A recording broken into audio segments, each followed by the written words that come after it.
Thank you, New Hampshire. Thank you so much. One more time for our phenomenal New Hampshire state co-chairs. Thank you for your leadership and thank you for your commitment.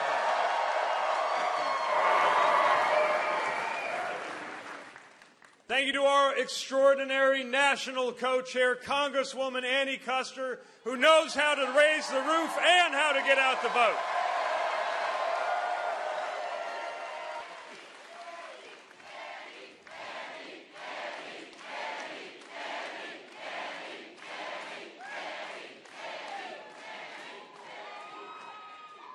And thank you to Chasten, the love of my life, who keeps me grounded and makes me whole.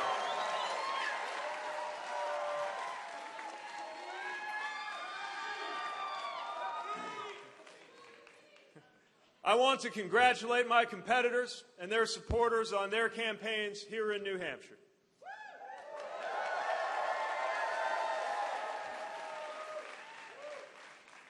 I admired Senator Sanders when I was a high school student. I respect him greatly to this day, and I congratulate him on his strong showing tonight.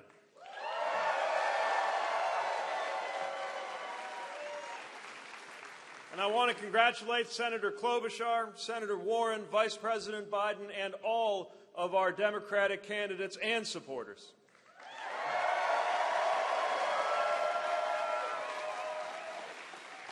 And I know that we all share the spirit that we heard from some of our volunteers at a poll site earlier today who welcomed a competing candidate with chants of vote blue no matter who. We are on the same team.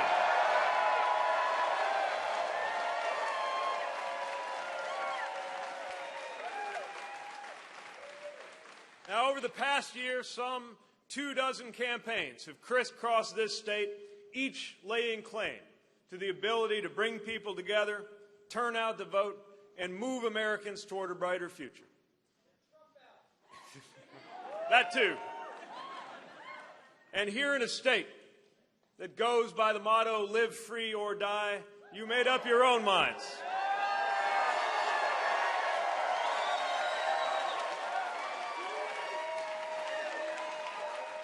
You asserted that famous independent streak. And thanks to you, a campaign that some said shouldn't be here at all has shown that we are here to stay.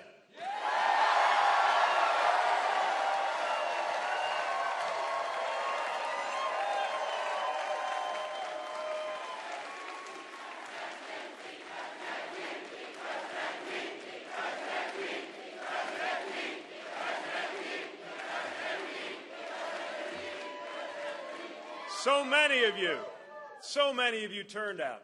Die-hard Democrats, independents unwilling to stay on the sidelines, and even some newly former Republicans ready to vote for something new.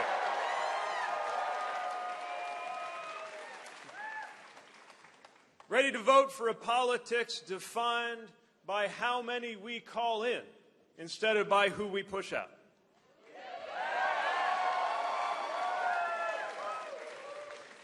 So many of you chose to meet a new era of challenge with a new generation of leadership.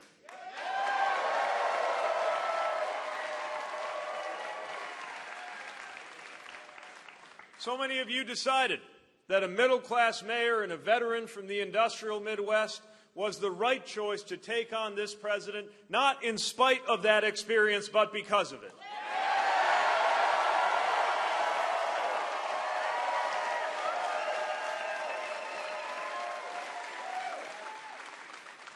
Now our campaign moves on to Nevada, to South Carolina, to communities across our country. And we will welcome new allies to our movement at every step.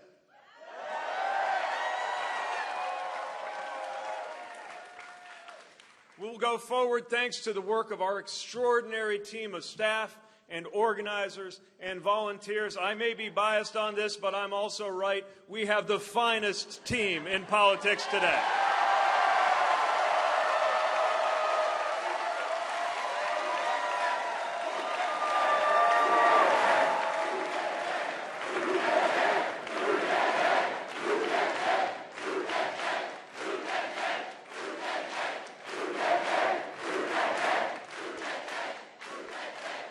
you to know that you don't just represent me well, you inspire me. And I cannot say enough how thankful I am to our extraordinary team.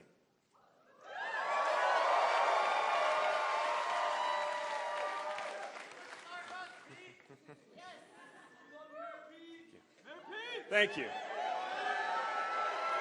And we know that team stretches across the country.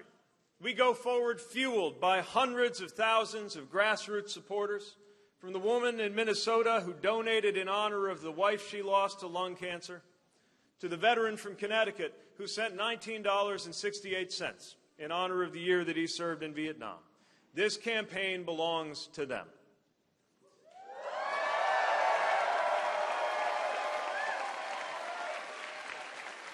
And if our campaign moves you, I hope you'll go to PeteForAmerica.com and chip in whatever you can.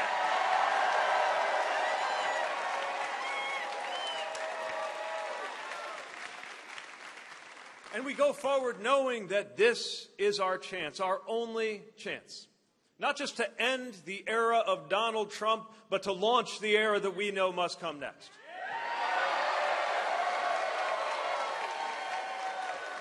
And the stakes could not be higher. We cannot afford to miss the mark or to miss this moment. We must get this right. With Americans living under an unaccountable president who will cut taxes for corporations and then cut Medicare, Medicaid, and Social Security for the rest of us, we must get this right.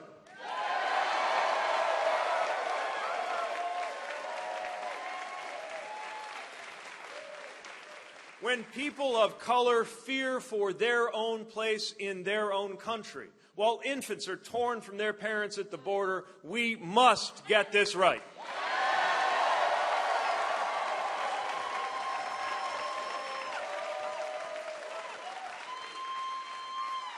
And when a commander-in-chief pardons war criminals and punishes war heroes while systematically demolishing the credibility of our country in the eyes of the world, we dare not risk 4 more years of this presidency. We must get this right.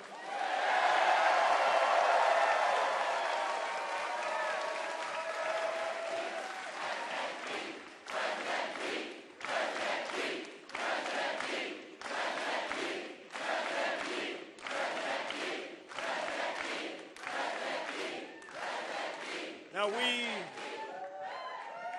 we are clear-eyed about the challenge before us, and we must be equally clear about the choice at hand.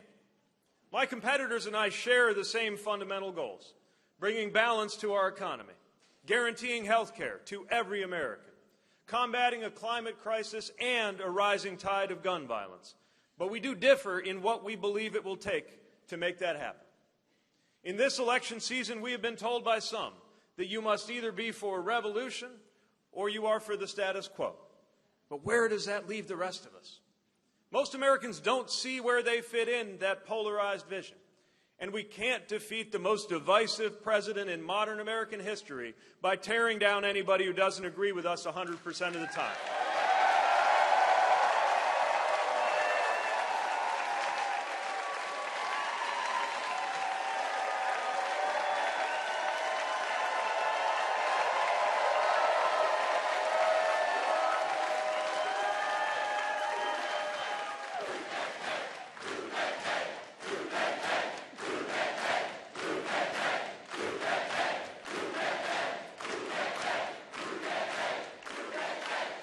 Americans want the freedom to make choices for themselves on health care or on any other issue, not to have Washington decide for them. And a politics of my way or the highway is a road to re-electing Donald Trump. Vulnerable Americans do not have the luxury of pursuing ideological purity over an inclusive victory. We know this. We also know better than to try to defeat such a disruptive president by relying on the same Washington framework and mindset. After all, if today's Washington were serving America well, a guy like Donald Trump would never have come within cheating distance of the Oval Office in the first place.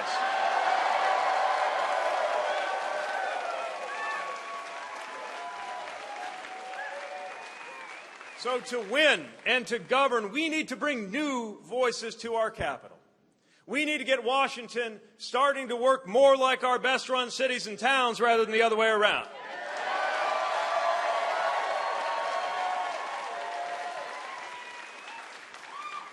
And I know that when you talk this way, you might get dismissed as a naive newcomer.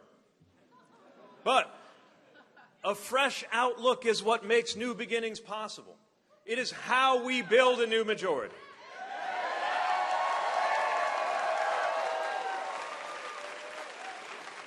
And election after election has shown us that putting forward a new perspective is how Democrats win the White House, and we will win the White House.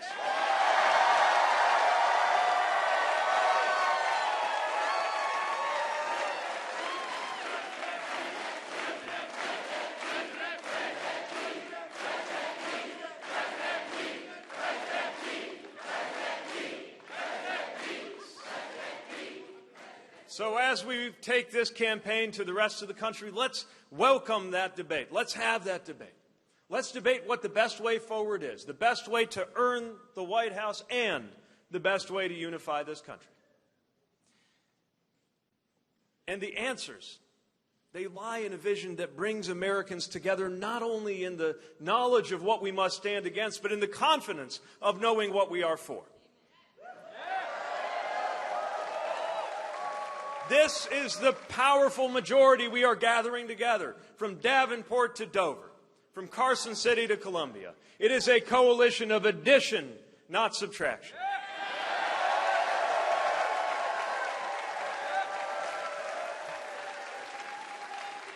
It is a movement reaching into church basements and barbershops, into universities and union halls, carrying the same values with us everywhere we go. We saw that coalition awakening. We saw it tonight in cities and suburbs, from the seacoast to those industrial towns too often left behind.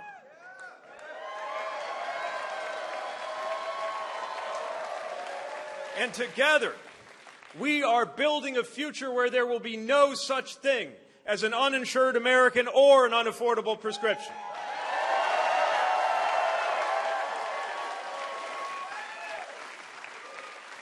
That's what we can deliver with a plan most Americans can get behind. Medicare for all who want it, ensuring care for every American, but trusting you to choose whether you want it and when you want it.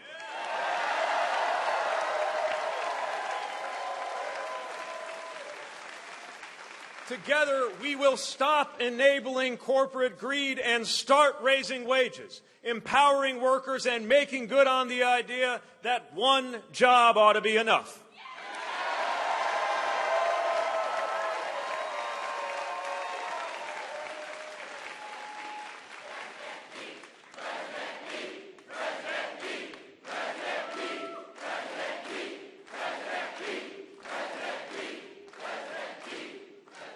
Together, we will stop sending our young people into the teeth of endless wars and start recruiting every American in the fight for our climate future.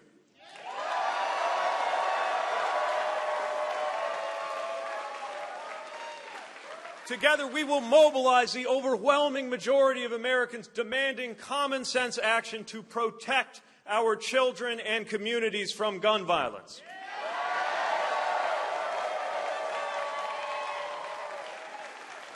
Together, we will ensure in our time that we deliver the day when your race has no bearing on your health or your wealth, your access to education, or your experience with law enforcement. We must deliver that day.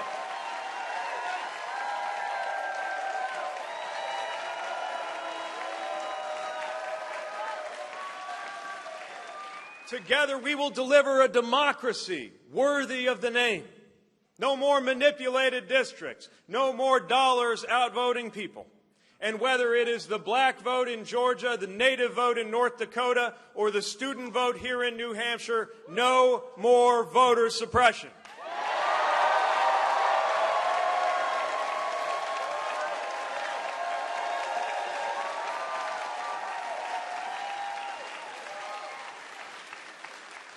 Together, we can build that American experience defined by belonging. We can say to a young woman in a hijab, enduring taunts because of her religion, to a young man feeling fear instead of safety when he spots the lights of a police vehicle, we can say, you belong securely in the heart of the American project.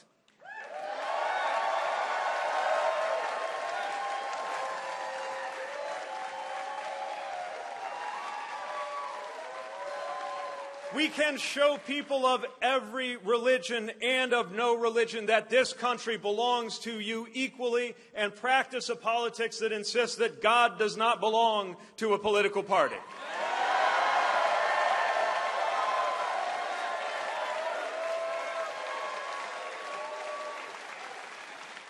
We can tell an auto worker thrown around by tectonic shifts in our economy that, yes, our economic future has a place for you, and we need you in it.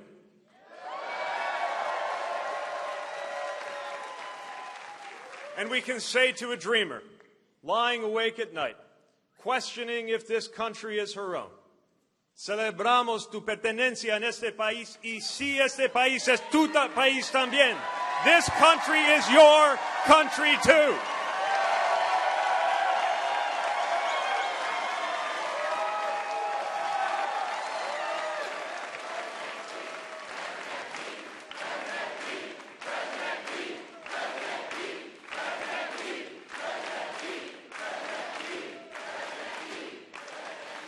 That better future can be ours.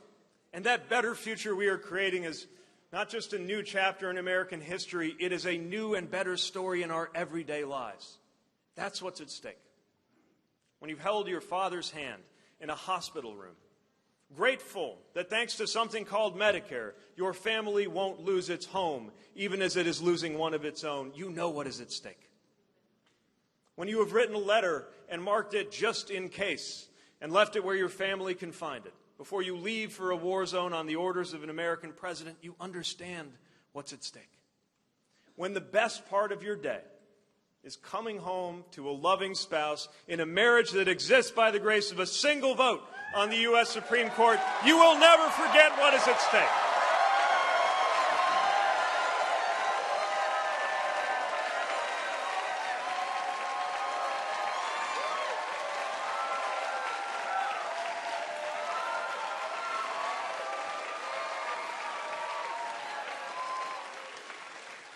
This election isn't just historic, it is personal.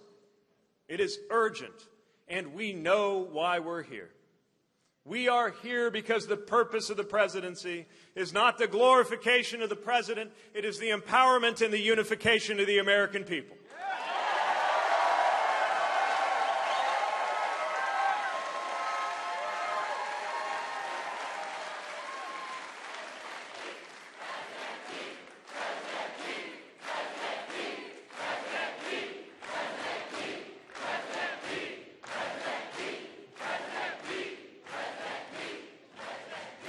So as we prepare to go west for the First in the West contest in Nevada, as we head to a state that looks like the future, I ask you to join us in taking a stand for a better tomorrow. Join us as we turn the page to a new chapter in America's story and a better day for each of us. And when we do, one day, books will tell not just of one election, but of the era that began with you here in New Hampshire. Thank you. Thank you. Thank you for your support. Let's go out and win this thing.